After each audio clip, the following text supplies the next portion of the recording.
I trust that with an amazing group like this, that you've all had those moments where you knew exactly where you were supposed to be and exactly what you were supposed to be doing.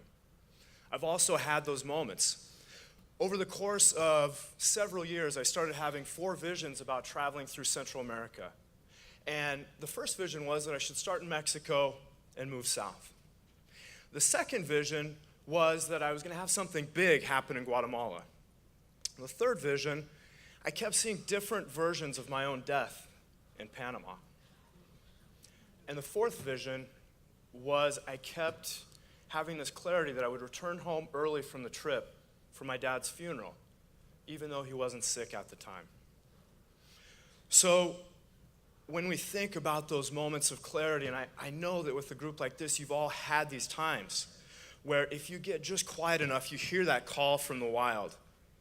Or if you slow down just enough and listen, you can hear maybe that echo of a whisper inside your own heart, reminding you of exactly who you are and what you're supposed to be doing.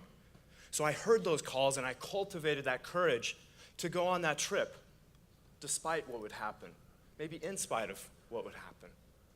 And so I did start in Mexico and move south, and I gotta be honest, I'm the kind of guy that months on end of burritos and tacos, I'm fine with that. I was actually excited about that part. So I go to Mexico and I move south, and something big did happen in Guatemala.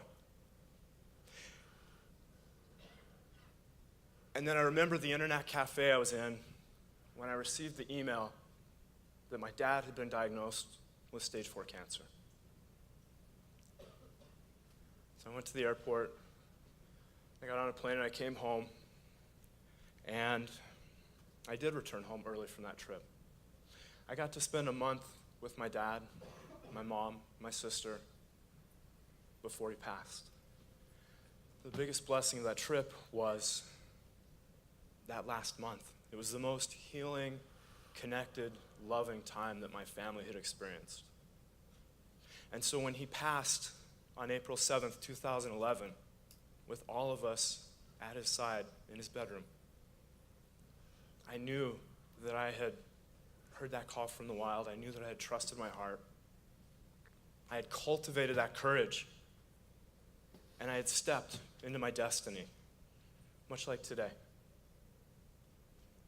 Thank you.